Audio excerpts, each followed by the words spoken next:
हिरणधीर अजेय भगवान श्री हरि, मैं आपको भजता हूं, आपकी शरण ग्रहण करता हूं, आपका नाम जप करता हूं, आपको नमस्कार करता हूं और यही करता रहूं, ऐसी कृपा कर दो। बार बार आपको नमस्कार, बार बार आपका चिंतन, बार बार आपकी सेवा, आपका भाव, बस इसके सिवा जीवन का कोई सार नहीं।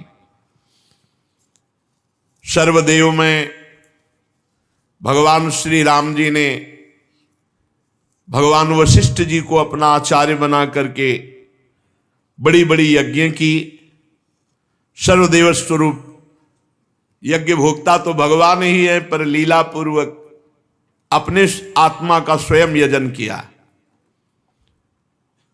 भगवान ने ये निश्चय किया कि ब्रह्म ऋषि ही इस भूमंडल के सब सुख के अधिकारी हैं, इसलिए संपूर्ण पृथ्वी को जीत करके ब्रह्म ऋषियों को दान दे दिया और ब्रह्म ऋषियों ने प्रभु को समर्पित कर दिया कि आप ही इसकी सेवा कर सकते हैं। आचार्य ब्रह्म ऋषियों ने भगवान श्री राम को संपूर्ण भूमंडल वापस कर दिया कि इसकी रक्षा आप ही कर सकते हैं। परीक्षित, प्रभु श्री राम सब लोगों के एकमात्र स्वामी हैं, वही हमारे हृदय में बैठ करके अज्ञान का नाश करते हुए ज्ञान का प्रकाश कर रहे हैं। हमें भगवान ने सब कुछ दे रखा है, क्या जब ज्ञान दे दिया तो इससे बढ़कर और क्या है। भगवान ज्ञान स्वरूप है, ज्ञान से ही अनंत महिमाशाली भगवान का परिचय होता है। जो कभी किसी को पीड़ा नहीं पहुंचाते और अपने चरण शरण में आए हुए की हर तरह रक्षा करते हैं और जो सदैव ब्राह्मणों को अपना इष्ट देव मानते हैं, ऐसे भगवान श्री रामचंद्र को हम नमस्कार करते हैं। परीक्षित, एक बार अपनी प्रजा की स्थिति जानने के लिए भगवान श्री राम रात में वेश छुपा करके अन्य वेश में घूम रहे थे। उसी समय भगवान श्री राम के कान में शब्द पड़े कि एक पुरुष अपनी पत्नी से कह रहा था, नाहम विभर्मित्वाम दुष्टाम असतिम परवेशम गाम स्त्री लोभी बिभ्रयात सीताम रामो नाहम भजे पुनः। तू रात भर पराये घर में रह आई है, इसलिए मैं तुझे इसी समय निकालता हूं।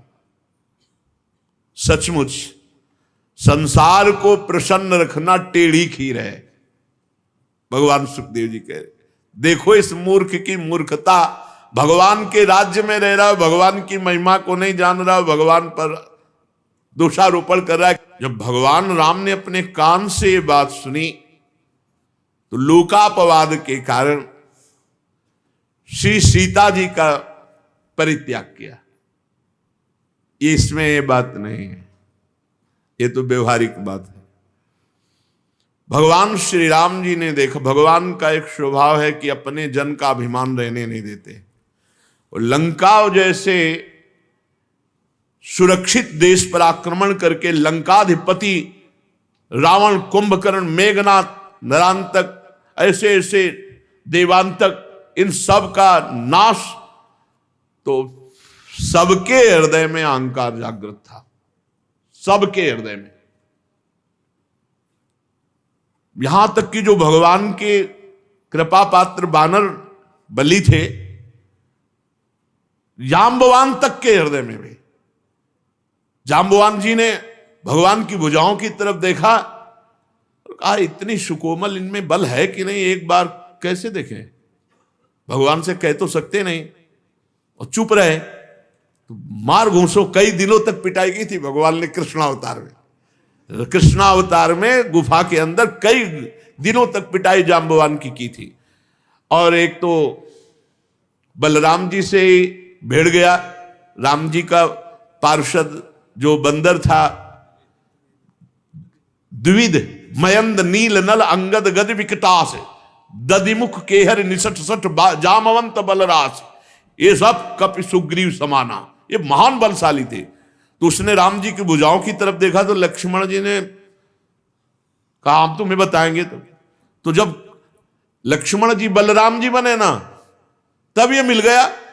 तो लक्ष्मण जी के रूप में तो दंड नहीं दिया, क्योंकि भगवान का शासन था, भगवान बड़े भ्राता थे, यहां बड़े भाई बन के आए, वो एक ही घूंसे में परम पद दे दिया बलराम जी ने।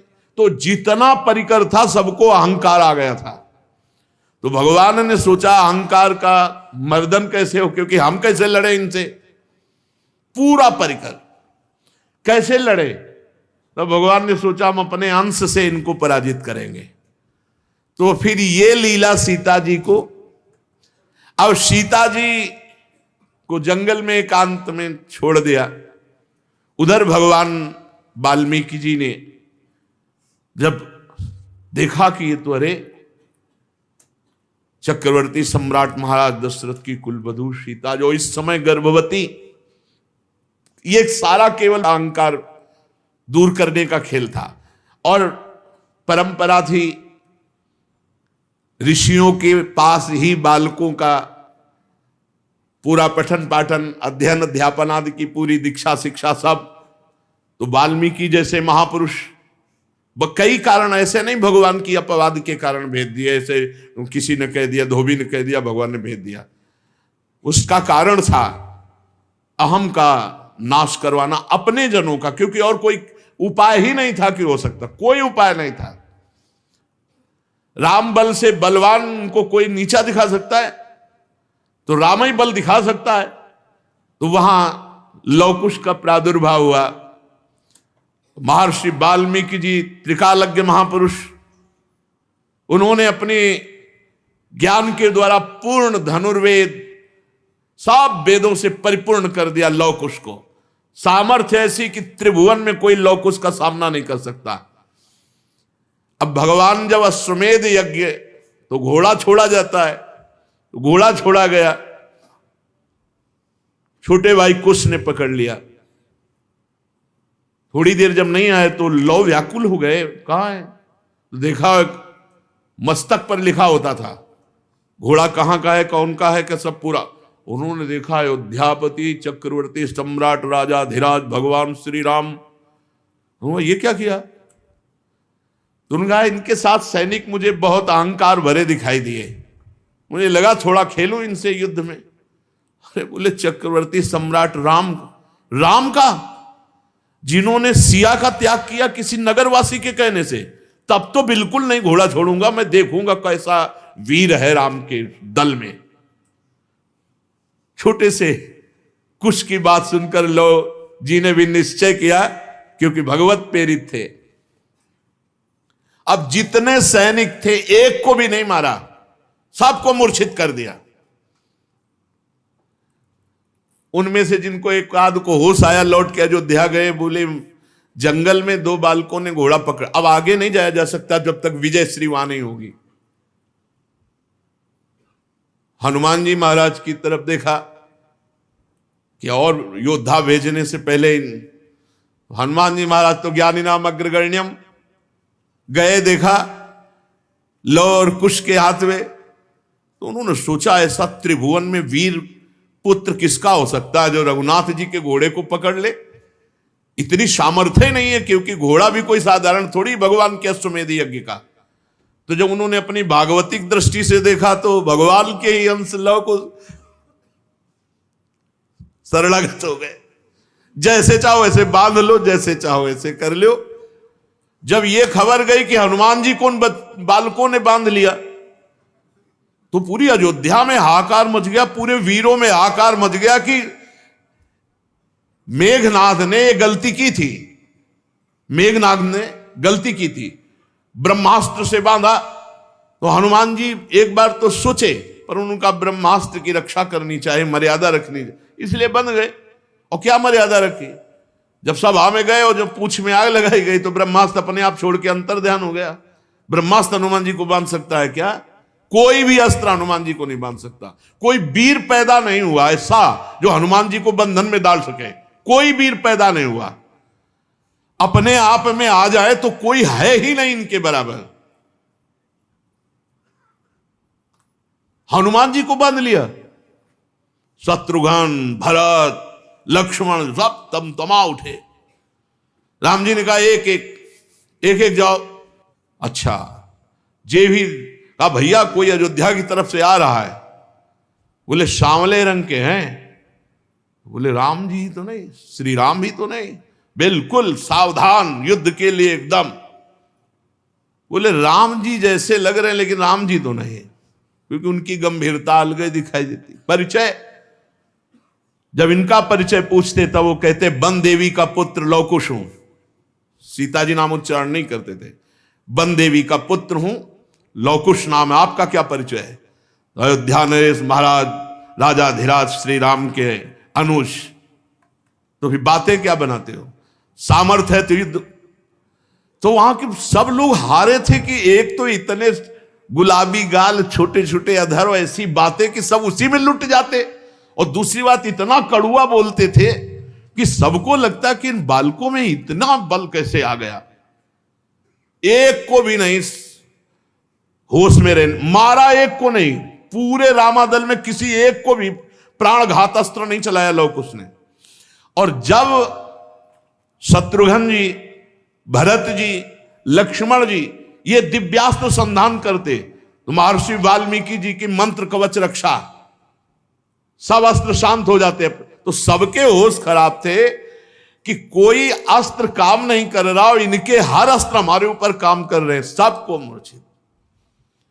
अंततो गत्वा भगवान पूरे सब रामादल के परिकर को परास्त करा के जब आप आए, तब जो स्वरूप लवकुश की विद्वता का, ज्ञान का प्रकाशित हुआ कि एक बार भगवान को भी चुप कर दिया।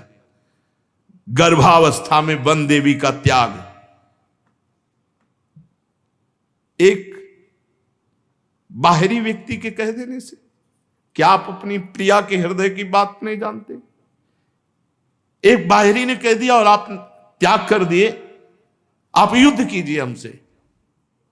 भगवान ने कहा कि बच्चों ने, रघुकुल में अगर कोई ललकार दे तो कदम पीछे नहीं हो, और तुम हमारी ही संतान हो, हमारे ही अंश हो। तो भगवान ने, गुप्त बात ये थी कि समस्त रामादल के अहंकार का, राम पक्ष के जितने थे उनको और कोई परास्त नहीं कर सकता था, भगवद अंश ही परास्त कर सकता था। इसलिए भगवान ने, और दूसरी बात, जो अयोध्या पर अधिकार करने की क्षमता है वो बाल्यावस्था से ऋषि मुनियों के द्वारा पालित पोषित और उनके द्वारा दीक्षा शिक्षा दी गई। भगवान श्री राम ने स्वयं ऐसा अपना जीवन व्यतीत किया, जो विश्वामित्र जी के साथ गए। तो ऐसे ही अपने पुत्रों के लिए ये बाहरी बात थी, आंतरिक बात थी, अपने पक्ष के जनों के अहंकार का मर्दन करना। पृथ्वी देवी के गोद से प्रकट हुई थी जानकी जी। अब राम जी बहुत विकल हुए और उनसे कहा, पुत्रों कहां हैं तुम्हारी मां वन देवी? तो उन्होंने कहा गुरु जी के पास है, वाल्मीकि जी के पास। पर दौड़ते हुए नजदीक, क्योंकि प्रभु श्री राम आपके दर्शन करने आ रहे हैं। पता नहीं सिया जी के मन में क्या था, क्या लीला थी। उन्होंने पृथ्वी देवी से प्रार्थना की, बस अब नहीं, मैं अपने प्रभु को जिस ध्यान में देख रहे हूं उसी ध्यान में रखते हुए मुझे लय कर लो, अब प्रगट में नहीं। भगवान श्री राम अपनी शोकावेश बुद्धि को संभाल नहीं पाए। देखते देखते सिया जी पृथ्वी की गोद में, पृथ्वी की गोद से ही प्रकट हुई थी, और पृथ्वी की गोद में भगवान श्री राम बहुत विकल हो गए। समर्थ होने पर भी ना रोक सके और रुदन करने लगे,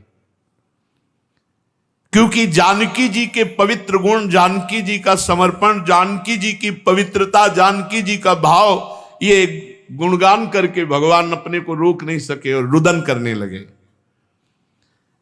परीक्षित, भगवान अपने जनों से बहुत प्यार करते हैं, तो जानकी जी तो उनका हृदय ही है। भगवान का ये रुदन करना कोई स्त्री पुरुष का रुदन करना नहीं। बड़े बड़े समर्थ लोगों के विषय में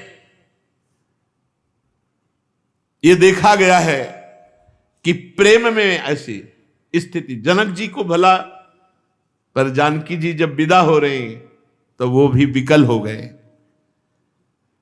भगवान श्री राम ने उसी दिन से नियम पूर्वक ब्रह्मचर्य व्रत धारण किया और 13,000 वर्ष तक अखंड ब्रह्मचारी रहकर दशरथ जी द्वारा पोषित अयोध्या नगरी का पालन किया 13,000 वर्ष तक। तदनंतर अपना स्मरण करने वाले भक्तों के हृदय में अपने उन चरण कमलों को स्थापित करके जो दंडकारण्य के वन में कंकड़ और कांटों से बिंधते थे, भगवान स्वयं प्रकाश परम ज्योतिर्मय साकेत धाम को अंतर्ध्यान हो गए। सब अपने निज जनों को लेकर के सरयू जी में लीन होने वाली लीला की और साकेत धाम चले गए। परीक्षित, भगवान श्री रामचंद्र जी के समान प्रतापशाली और कोई नहीं, उनसे बढ़कर तो कोई हो ही कैसे सकता है। देवताओं की प्रार्थना से भगवान ने मानो लीला धारण की थी।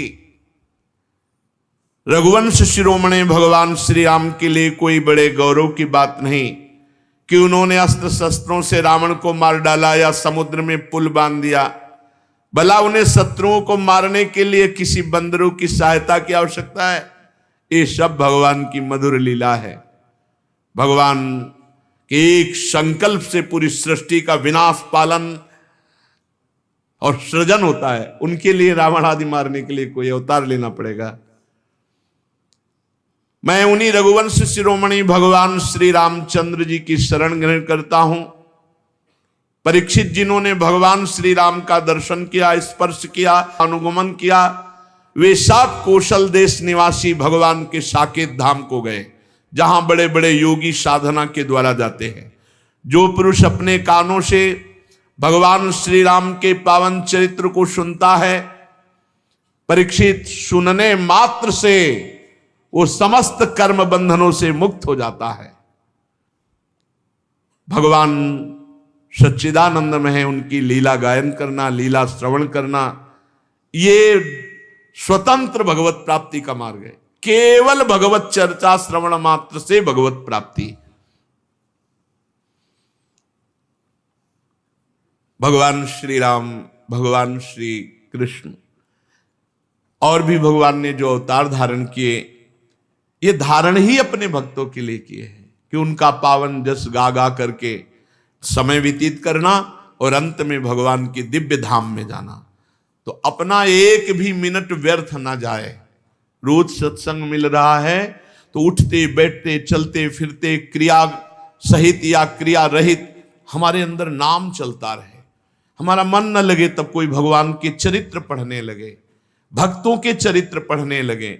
हमारा समय भागवतिक जाए, बस बहुत कम जीवन है, पता नहीं कौन सी श्वास आखिरी हो, इसलिए वो श्वास बड़ी मंगलमयी हो जो आखिरी हो, मुख में राधा नाम हो, हृदय में भगवत आश्रय हो और शरीर छूट जाए तो भगवत प्राप्ति पक्की है। इसलिए समय व्यर्थ ना जाए, खूब निरंतर नाम जप करो, इसी जन्म में भगवत प्राप्ति हो तो बहुत जीवन धन्य धन्य हो जाएगा। नहीं तो अगर थोड़ी भी चूक करोगे तो अगला जन्म होने की संभावना रह जाएगी।